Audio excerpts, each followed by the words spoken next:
설교 제목 같이 한번 읽어볼까요? 자, 시작. 변질된 신앙에서 돌아서라. 조금 막 무겁고 무시무시해 보이는데 어떤 말씀인지 우리가 함께 좀 읽어보겠습니다. 디모데후서 3장 1절로 5절 말씀입니다. 시작. 너는 이것을 알라. 말세에 고통하는 때가 이르러 사람들이 자기를 사랑하며 돈을 사랑하며 자랑하며 교만하며 비방하며 부모를 거역하며 감사하지 아니하며 거룩하지 아니하며 무정하며 모함하며 절제하지 못하며 사나우며 선한 것을 좋아하지 아니하며 배신하며 조급하며 자만하며 쾌락을 사랑하기를 하나님 사랑하는 것보다 더하며 경건의 모양은 있으나 경건의 능력은 부인하니 이 같은 자들에게서 내가 돌아서라. 아멘. 자, 여러분, 이게 뭔지 아세요? 말세입니다. 말세. 이게 말세예요. 오늘 이제 말세에 대한 얘기가 조금 있어서 제가 말세를 보여드립니다. 자, 이거 어디 가면 볼 수 있어요? 오월드 가면 볼 수 있어요? 뭘 또 아야. 참나. 설교가 갑자기 기가 확 꺾이네. 여러분, 예수님께서 말세에 대해서 주신 첫 번째 교훈이 뭔지 아십니까? 자, 마태복음 보세요. 제자들이 이렇게 물었어요.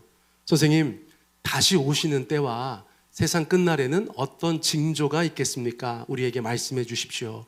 이 제자들의 궁금증이었어요. 오늘날도 사람들이 그런 궁금증을 많이 갖고 있지 않습니까? 그럼 예수님께서 뭐라고 답해 주셔야 됩니까? 이때 세상이 끝이고 세상 끝날에는 이런 일들이 있다. 이렇게 말씀해 주시면 얼마나 속 시원하겠어요. 근데 예수님 뭐라고 하셨대요?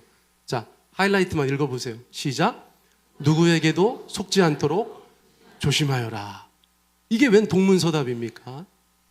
그런데 예수님께서 허튼 말씀 하셨겠어요?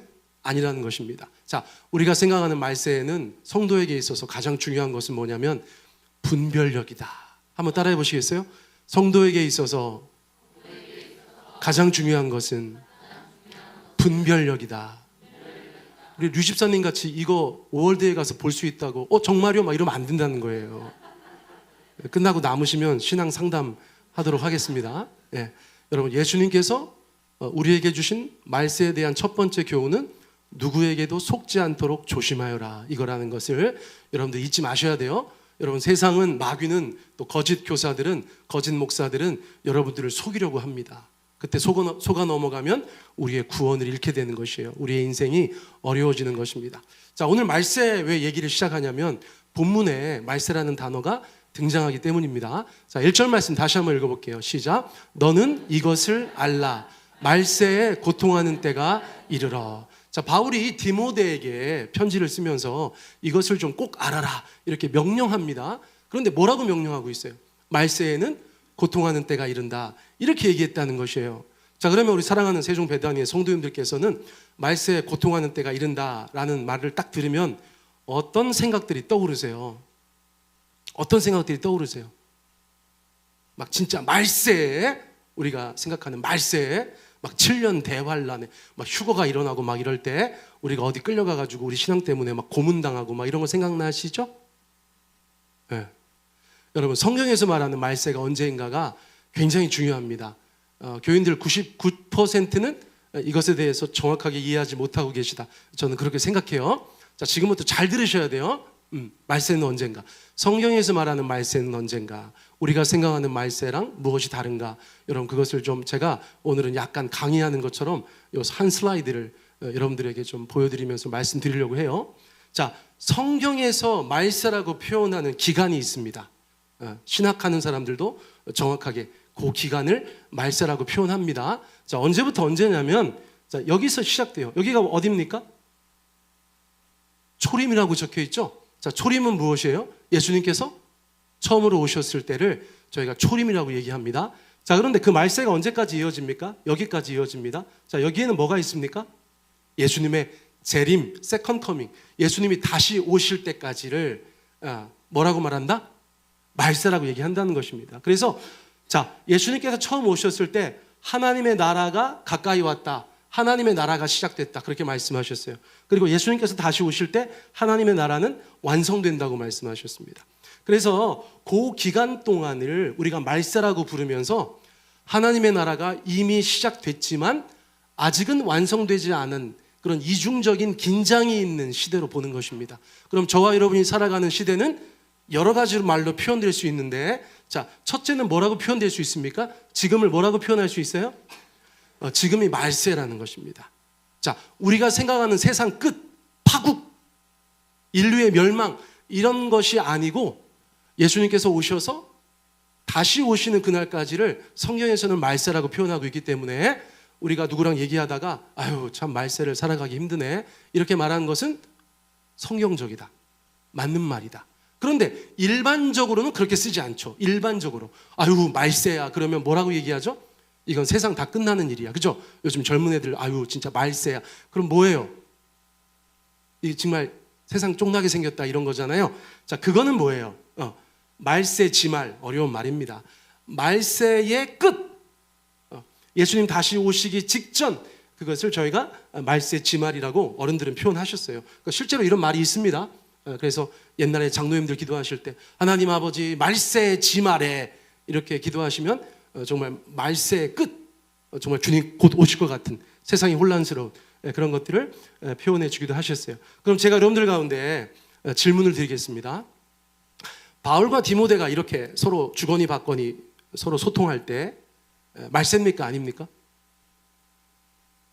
말세죠? 왜요? 예수님 오셨다 가셨으니까, 아직 안 오셨으니까 말세죠? 그러면 말세지 말입니까?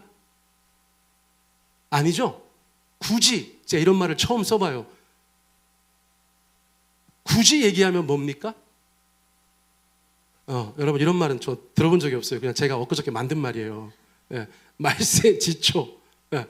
말세라는 전체의 기간에 우리가 일반적으로 생각하는 말세 지말이 있다면 누군가에게는 말세 지초가 있었다는 것입니다.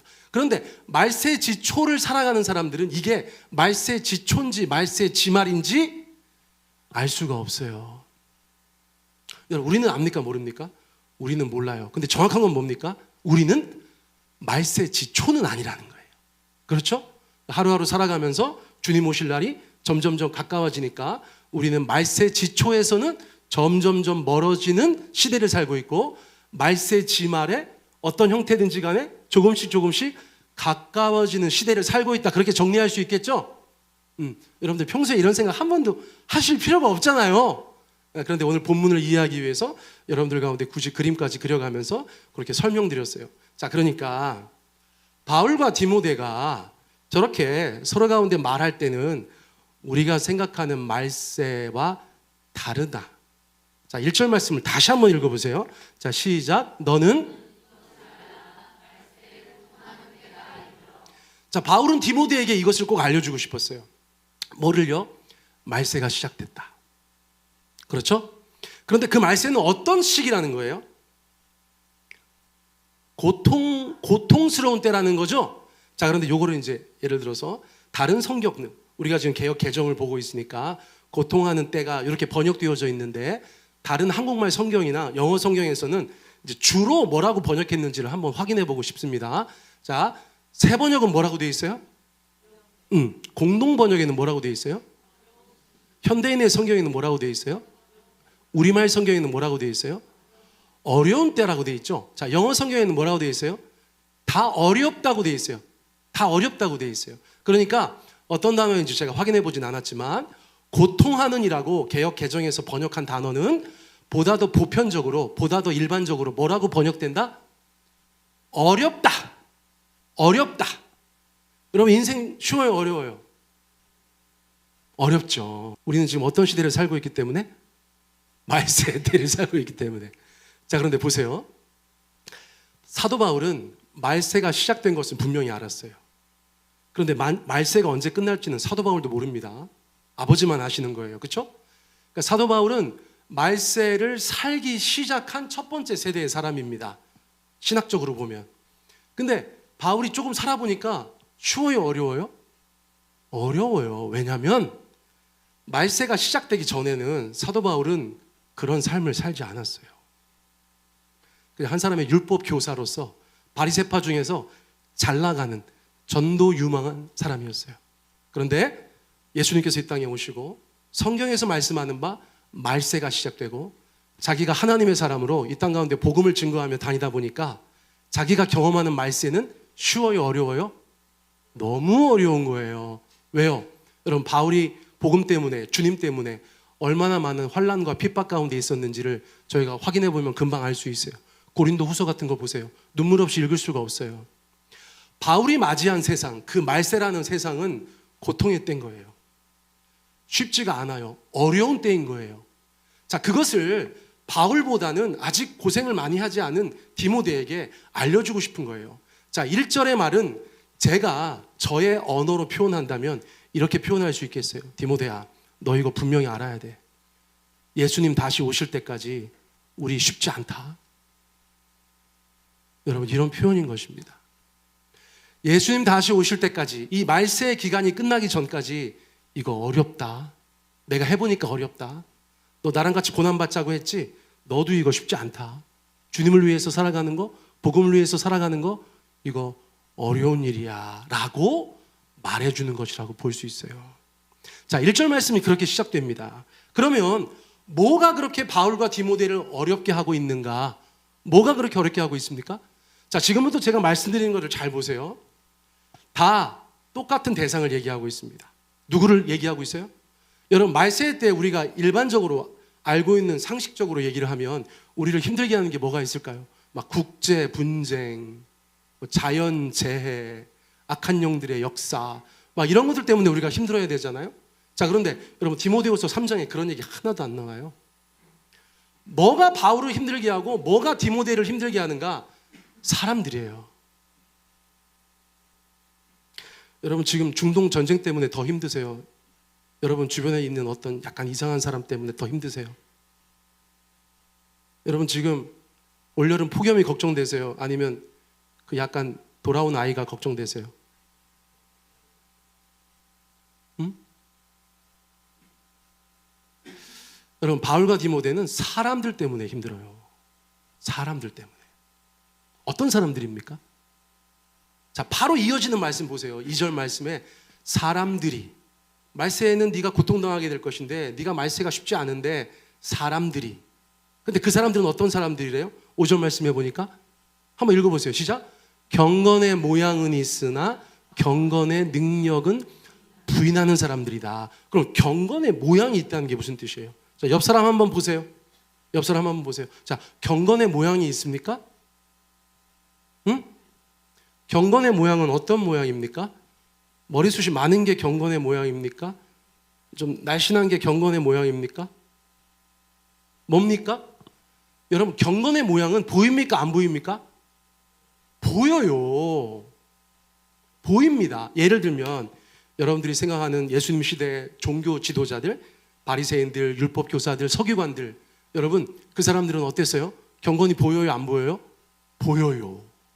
사람들이 있는 데서 공개적으로 기도하고 사람들 앞에서 말씀을 아주 멋있게 읽어내려가고 사람들이 무엇인가 삶의 신앙의 질문을 하면 그것을 말씀에 따라서 대답해주는 사람들이었어요. 그렇죠?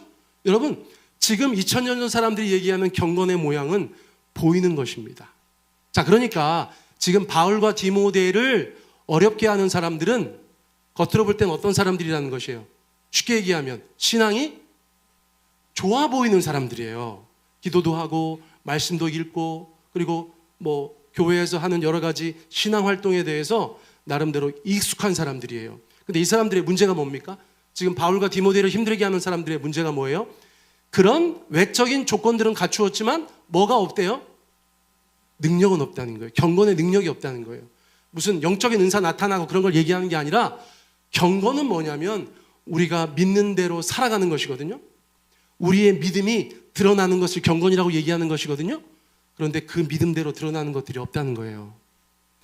겉으로 보여지는 신앙의 형식만큼 실제적인 내용들이 드러나지 않는다는 것이에요. 그것을 경건의 능력은 그들의 삶과 신앙으로 부인하는 사람들이다라고 말하고 있다는 거예요. 그런데 6절 말씀에 더 이상한 얘기가 나와요. 한번 읽어보세요. 시작. 그들 중에 남의 집에 가만히 들어가 어리석은 여자를 유인하는 자들이 있다.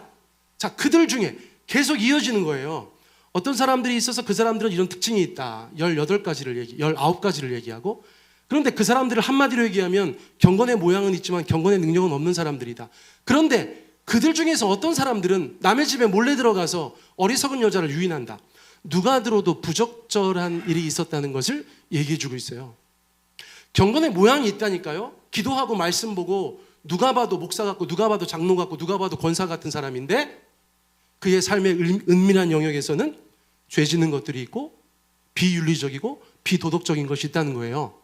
저 사람들이 지금 바울과 디모데를 힘들게 하는 사람들이에요. 자, 바울은 그 사람들에 대해서 뭐라고까지 얘기하느냐, 8절과 9절에서 저희가 평소에 잘 안 읽는 말씀을 얘기하는 거예요. 자, 한번 읽어보세요. 시작. 얀네와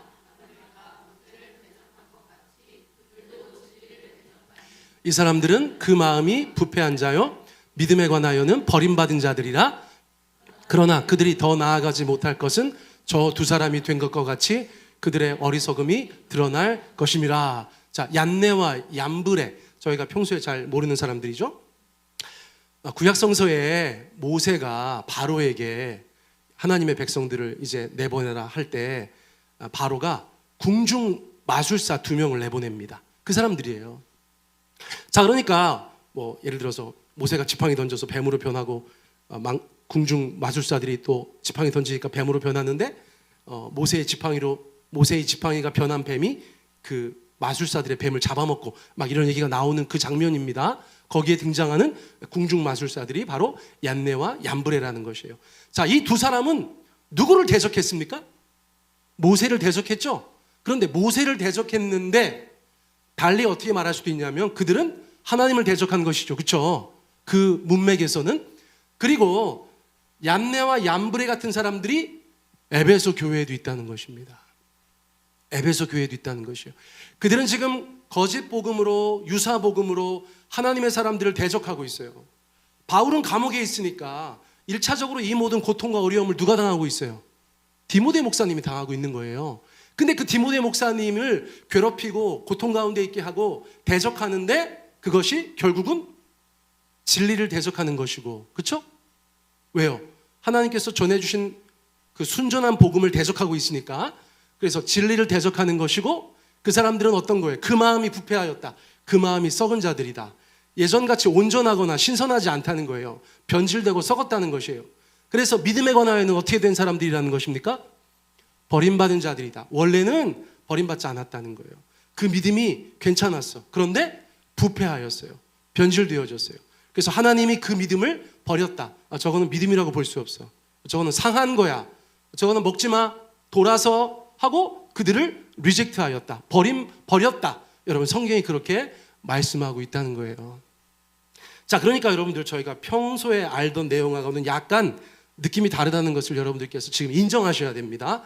하나님의 말씀이 이런 것들이 말세에 나타날 것이다 라고 얘기한 것이다 라고만 볼 수 없고, 이거는 바울과 디모데의 삶의 현장에서 조금은 달리 저희가 해석할 필요도 있다라는 것을 여러분들 가운데 좀 장황하게 말씀을 드렸어요.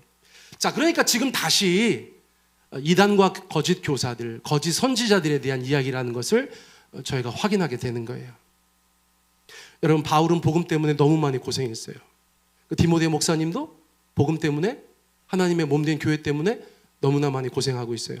그분들이 맞이한 첫 번째 말세의 풍경인 거예요, 이것이.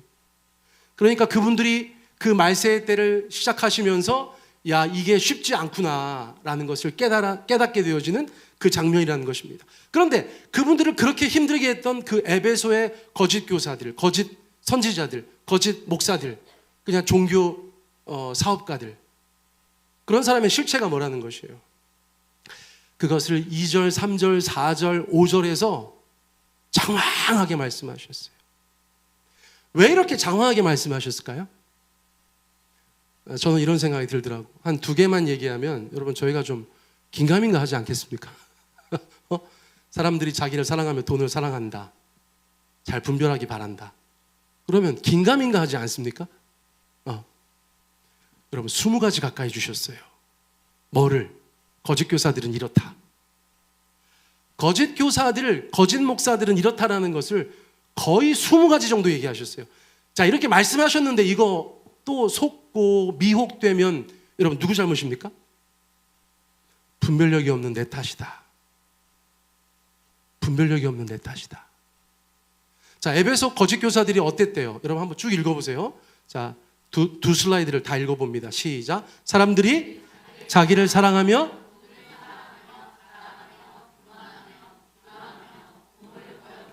감사하지 아니하며 거룩하지 아니하며 무정하며 원통함을 풀지 아니하며 모함하며 절제하지 못하며 사나우며 선한 것을 좋아하지 아니하며 배신하며 조급하며 자만하며 쾌락을 사랑하기를 하나님 사랑하는 것보다 더하며 경건의 모양은 있으나 경건의 능력은 부인하니 이 같은 자들에게서 내가 돌아서라. 아니 뭐 그럴 수 있지 뭘 또 돌아서기까지 해요. 여러분들 만약에 여러분들 중에서 어떤 분이 여기 나오는 한 18가지 정도 이런 특징을 갖고 있으면 여러분 저는 여러분들 버릴까요? 안 버릴까요? 돌아설까요? 안 돌아설까요? 네? 돌아설 것 같다고? 오늘 작정을 하고 오셨구만? 돌아설 것 같아요? 안 돌아설 것 같아요? 안 돌아서죠. 예? 근데 만약에 우리 교회 어떤 예를 들어서 저 말고 다른 목사님이 계신데 정상화 목사님은 아닙니다. 어떤 목사님이 계신데 저런 18가지의 특징을 다 갖고 계시다. 그럼 제가 그분 돌아설까요? 안 돌아설까요? 그럼 돌아서야죠. 그죠? 목사님 조심하시기 바랍니다. 왜죠? 왜 그럴까요? 우리 성우 형제님이 저렇다 그러면 내가 눈물로 기도하죠. 그렇죠? 하나님 아버지 우리 형제님이 자랑하지 않게 하여 주십시오. 교만하지 않게 하여 주십시오. 겸손하게 도와주십시오. 이거는 당연한 거예요. 근데 목사 정도 돼서 저렇다? 안 됩니다. 어떤 말씀인지 아시겠죠? 여러분 성경에서는 우리가 누구를 받고 누구를 거절해야 되는지를 말씀하고 계신데 거짓 교사, 거짓 선지자, 거짓 목사들에 대해서는 세상 말로 얄자리가 없어요. 왜 그런 줄 아시죠? 그분들이 그들의 자리에서 끼칠 수 있는 신앙의 예수님 표현대로 누룩 때문입니다. 누룩. 그것이 전파되어지고 그것이 알게 모르게 영향을 행사해서 공동체와 교회와 하나님의 사람들을 망가뜨릴 수 있기 때문에 그런 거예요. 여러분 이 모든 것들을 바라보시면서 이것이야말로 경건의 모습이다라고 생각되어지는 것이 있으십니까? 있으세요? 없으세요? 자, 어떤 얘기냐면 자기를 사랑한다. 그게 뭐 나빠요? 그런데 어떤 영어 성경은 오직 자기만 사랑한다 이렇게 번역해놨어요. 의미상 그렇다는 거예요. 의미상. 여러분 자 보세요. 경건의 모양을 갖고 있고 어떤 교회에서 영향력이 있는 어떤 사람이 자기만 사랑하는 게 이게 맞는 얘기예요? 돈을 사랑해요. 모든 목회와 사역을 돈으로 연결지어요. 맞는 얘기예요? 자기를 뽐내요. 교만합니다. 비방하는데 저거는 사람들을 비방한다는 얘기가 아니에요. 하나님을 비방한다는 뜻이에요. 하나님을 비방합니다. 신성을 모독합니다. 하나님께서 십계명 주시면서 약속 있는 첫 계명이라고 얘기하셨던 부모를 공경하는 것을 하지 않아. 부모를 거역해? 구약 성서에서 부모님께 순종하는 것은 하나님께 순종하는 것과 같은 맥락이에요. 그런데 부모를 거역하는 어떤 영적인 지도자가 있다? 그렇게 강조하고 있는데 감사하질 않아? 거룩하질 않아? 사랑이 없어? 무정하다는 게 그런 뜻이에요. 원통함을 풀지 않아. 어떤 사람하고 문제가 있어. 섭섭해. 뭘 잘못했어 나한테. 그러면 절대 그것을 풀지 않아. 저거 봐라 원한을 품고 절대 용서해 주지 않아. 모함에 사실관계를 떠나서 어떤 사람을 악의적인 의도를 가지고 그 사람에 대해서 나쁜 얘기를 해. 그 삶의 모든 영역에서 자기가 자기를 컨트롤하지 못해. 절제하지 못해. 그 사람이 싸나워요. 하나님이 좋아하시는 그 온갖 선한 일들을 싫어해. 그리고 하나님을 배신하고 사람을 배신해. 신중하지 못하고 조급해. 오만해. 그리고 하나님보다 쾌락을 더 사랑해. 자, 그런데 저 중에 어떤 한두 개가 아니라 저런 모든 특징을 다 가지고 있는 사람이 있다고 생각해 보세요. 여러분, 그 사람은 하나님의 사람입니까? 아닙니까? 여러분 좋은 지도자입니까? 아닙니까? 우리가 본받아야 되는 신앙인입니까? 아닙니까? 여러분 그게 아니라는 것을 얘기하는 거예요. 그런데 보세요. 성경은 일맥상통하는 얘기를 많이 합니다. 예수님께서 가장 조심하라고 했던 대상들과 똑같다는 거예요. 누군데요? 자, 마태복음 23장에 나타납니다. 우리 같이 한번 읽습니다. 시작. 화 있을진저 외식하는 서기관들과 바리새인들이여 회칠한 무덤 같으니 겉으로는 아름답게 보이나 그 안에는 죽은 사람의 뼈와 모든 더러운 것이 가득하도다. 예수님께서 가장 경계하게 하셨던 신앙의 모습은 한마디로 말하면 외식하는 것입니다. 외식하는 거. 외식하는 건 뭡니까? 종교적인 연기를 하는 것입니다. 종교적인 연기. 자기는 그런 사람이 아니에요. 그런 인품과 그런 영성을 가지고 있지 않은데 그런 척하는 것을 외식한다고 얘기했어요. 그래서 겉으로 보면 어떻습니까? 여러분 예수님께서 뭐라고 하셨어요? 겉으로 보면 아름답다는 거예요. 여러분 바리새인들 어땠어요? 멋진 옷을 차려입습니다. 사람들이 있는 데서 굉장히 멋진 포즈를 취하고 하나님 앞에 기도하였어요. 말씀을 읽을 때 얼마나 그 음성을 또 변조했겠어. 거룩하게. 사람들이 말씀을 물어보면 이것이 하나님의 뜻이다라고 그들 가운데 가르쳤어요. 근데 예수님은 그 사람들을 제일 싫어하셨어요. 왜요? 본 모습이 아니기 때문이에요. 그래서 그분들한테 뭐라고 얘기했습니까? 회칠한 무덤 같다고 그랬어요. 겉으로 보면 하얘. 하지만 안에 보면 썩는 것이 가득하다. 여러분 그것을 예수님께서는 질책하셨어요. 오늘 바울이 경고하는 사람들과 예수님께서 우리 가운데 말씀하셨던 바리새인들의 모습이 여러분 일맥상통한다는 것을 저희가 기억할 필요가 있어요. 그러면 예수님도 그렇고 바울을 비롯한 하나님의 사람들도 그렇고 왜 거짓 교사나 거짓 선지자, 오늘날로 따지면 거짓 목사들에 대해서 그렇게까지 엄하게 대하는가? 아까도 말씀드렸지만 그들이 그 영향력을 행사했을 때 잘못하면 우리의 구원을 잃기 때문입니다.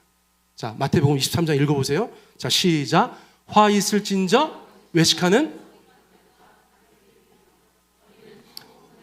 앞에서 닫고 너희도 들어가지 않고 들어가려 하는 자도 들어가지 못하게 하는도다. 바리새인처럼 하나님 믿으면 천국 못 가는 거예요. 왜요? 참신앙이 아니잖아요. 겉으로만 포장된 신앙이잖아요. 진짜 신앙이 아니잖아요. 그러니까 그 사람들이 하라는 대로 하면 어떻게 되는 것입니까? 하나님 나라에 못 들어간다는 거예요. 여러분 문선명 씨 따라다니다가 어떻게 됩니까? 통일교 문선명 씨도 천국 못 들어가고 문선명 씨 따라가려는 자들도 천국 못 들어가는 것입니다. 여러분 이만희 따라가다가 어떻게 됩니까? 혹시 시천지 와 계십니까? 난 한 명 정도 늘 있다고 생각하고서 목회하고 있어요. 응? 옛날에 100명 중에 한 명은 있다고 그랬어. 네. 정신 차리시기 바랍니다. 이만희 따라가다가 어떻게 됩니까? 이만희도 천국 못 가는데 이만희 따라가다가 들어가려 하는 자도 들어가지 못하게 되는 줄 믿습니다. 여러분 예수님께서 여러분들의 구원에 대해서 양보하실 수 있어요, 없어요? 사도 바울 같은 하나님의 사람들이 성도들의 구원에 대해서 양보할 수 있어요, 없어요? 여러분 천재지변이 일어나도 예수님 믿는 사람들은 구원 받는 것입니다. 여러분 중동 전쟁이 계속돼도 예수 믿는 사람들은 구원 받는 것입니다. 그런데요,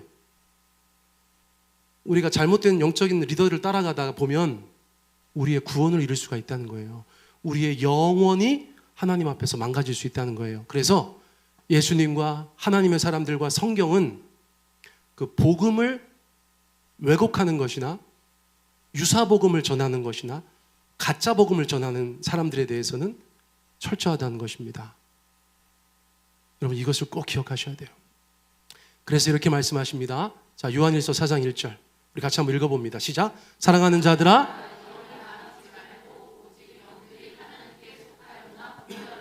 많은 거짓 선지자가 세상에 나왔습니다. 말세가 시작됐던 그때부터 말세가 진행되고 있는 지금까지 우리가 꼭 알아야 될 것은 무엇입니까?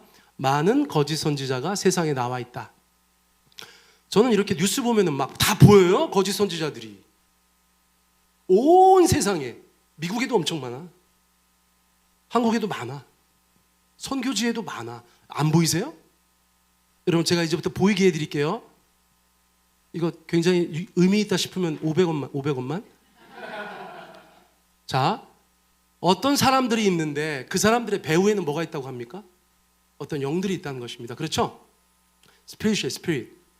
근데 이게 하나님께 속해 있나 안 속해 있나를 분별할 수 있어야 된다는 것입니다. 여러분 저는 영분별의 은사가 있다고 믿어요. 그거 어떻게 하는 것이냐면 이렇게 딱 보면 김아름 집사님 하나님의 사람인데 이게 아니고요. 여러분 아까 우리가 나눴던 말씀이 굉장히 좋은 기준표가 되더라고요. 제가 이번에 알았어요. 설교 준비하다가 어라? 이거 봐라? 이게 영들을 분별하는 또 하나의 표가 될 수 있겠구나. 여러분 제가 깨닫게 되었습니다. 자, 어떤 특정 인물을 생각해 보세요. 지금 여러분들 어떤 인물을 생각해 보세요. 그 사람이 자기만 사랑하는 것과 하나님과 이웃을 사랑하는 것. 그 사람이 종교 지도자라고 하면서 모든 것이 돈으로 연결되는데 어떤 사람은 선한 청직이 되어서 자기에게 주신 모든 것이 하나님의 것인 것을 고백하면서 사역하는 사람들, 살아가는 크리스찬들. 여러분들한테도 여러분 자꾸 대조해 보셔야 돼요. 자기 자랑이 많아, 뽐내는 게 많아. 내가 이렇게 하면 남들 중에서 어떤 사람들은 상처받을 수도 있는데, 근데 어떤 사람은 배려하고 겸양, 어려운 말이지만 다른 사람을 위해서 자기를 조금 감추기도 하고 낮추기도 해. 어떤 사람이 너무 교만한 거예요. 너무 교만해. 아주 그냥 너무 교만해. 그래서 하나님 앞에서도 그렇고 사람들 앞에서도 안한무이냐. 그런데 어떤 사람은 참 겸손해. 사람이 그냥 겉으로만 그런 게 아니라 진짜 겸손해. 하나님 앞에서도 겸손하고 사람들 앞에서도 겸손해. 어떤 사람이 막 하나님을 비방해. 하나님 앞에 말도 안 되는 소리를 하는 사람들도 가끔 있어요. 신성을 모독해. 근데 어떤 사람은 하나님을 경외하여서 경외하는 말을 하고 하나님을 찬양하는 말을 하는 거예요. 어떤 사람이 예수 믿는다고 하면서 부모를 거역해. 근데 어떤 사람은 연약하지만 그 부모님을 중히 여겨요. 공경하는 거예요. 오늘 5월 3일입니다. 5월 8일이 다가오고 있고요. 어떤 사람이 감사하지 않아. 어떤 타이틀을 갖고 있든지 간에 그 사람이 뭐라고 하는데 그 타이틀이 중요한 게 아니라 감사하지 않아. 근데 어떤 사람은 아무 타이틀도 없는데 참 하나님께 감사해. 범사에 감사해. 어떤 사람은 거룩하지 않아. 세상과 구별되지 않았어요. 어떤 사람은 자꾸 믿는 사람이라고 세상과 구별되려고 해요. 무정해. 사랑이 없다는 뜻이에요. 어떤 사람은 정말 무정해. 어떻게 예수 믿는 사람이 무정할 수 있을까 할 만큼. 근데 어떤 사람은 참 사랑이 많아. 근데 왜 그렇게 사랑을 베푸는가 했더니 내가 하나님의 사람이니까 내가 받은 은혜가 크다고 사랑을 베풀며 살아요. 어떤 사람은 원통함을 풀지 않아. 제가 지난번에도 말씀드렸어요. 여러분 세종이 대한민국에서 학폭위원회가 제일 많은 곳이에요. 이게 다 외지에서 온 사람들이라 긴장이 높아. 애들끼리 조금만 뭐 하면 막 엄마들 모여가지고 막. 근데 저희 와이프가 만나는 학교 상담교사가 하나 있어요. 상담교사가 정신과를 다녀요. 왠지 아세요? 그 엄마 아빠들이 너무나 원통함을 풀지 않는데 당신 애가 우리 애한테 어떻게 했는지 아세요? 어깨를 쳤어요. 우리 어릴 때는 하루에 10번씩 맞았어요, 어깨를.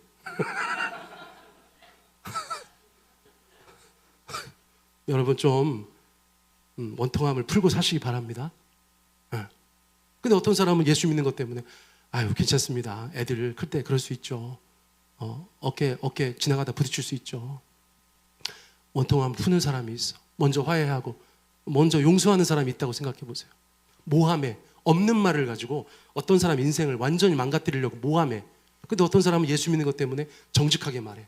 나한테 그것이 불이익을 가져다 줘도 내 명예를 조금 손상시켜도 그것을 정직하게 말하는 사람이 있다고 생각해 보세요. 어떤 사람이 범사에 절제를 못해. 셀프 컨트롤이 안 되는 사람이 있다고 생각해 보세요. 근데 예수 믿는 것 때문에 내가 저것도 하고 싶지만 아니야. 저건 이제 내 인생에 저런 건 더 이상 아닌 것 같아. 나는 하나님의 사람이니까 내가 저런 것 정도는 컨트롤할 수 있어. 여러분 그렇게 말하는 사람이 있다고 생각해 보세요. 어떤 사람이 싸나워.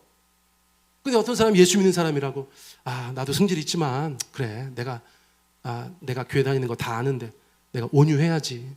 내가 온유하게 살아야지. 여러분 제가 온유하다는 말이 무슨 뜻인지 말씀드렸죠? 야생마가 길들여져서 예전같이 힘이 있지만 주인의 손에서 통제받는 것이 온유함이라고 말씀드렸어요. 여러분 승질 없는 사람 있어요? 여러분 저 대단합니다. 승질. 근데 온유하잖아. 왜? 그렇게 할 수 있지만 통제를 받는 거예요. 하나님의 통제 아래에 있는 거예요. Under control. 그게 온유예요. 절제하지 못하는 게 아니라 이제 통제받아. 하나님의 말씀에 통제받아. 성령님께 통제받아. 여러분 그런 사람들이 있다고 생각해 보세요. 선한 것을 싫어해? 하나님의 사람이라고 하면서 아니야. 근데 어떤 사람은 선한 것을 너무 좋아해. 선한 역사, 선한 사업, 선한 말, 선한 행실 너무 좋아해. 배신해? 어떤 사람의 믿음을 저버려? 역시나 이건 내가 그냥 모른 척 할까? 배신할까? 나한테 유익이 있는데 아니야 내가 예수 믿는 사람이야. 내 신의를 지켜야지. 내가 조금 손해봐도 그거는 제가 신의를 지키겠습니다. 조급해? 신중하지 못해 사람이 하나님 앞에서. 하나님의 뜻은 어디 있을까? 이게 덕이 될까? 우리 가정에 어떤 유익이 있을까? 우리 공동체에 어떤 나쁜 영향을 주지 않을까? 그런 신중함이 없어. 그냥 막 조급하게 자만해. 자기가 천상천하 유아 독존이에요. 아니야, 자기를 성찰해야 돼. 그건 내가 말씀에 비추어 보니까 내가 이거 잘못한 것 같아. 먼저 가서 사과할 수 있는 사람.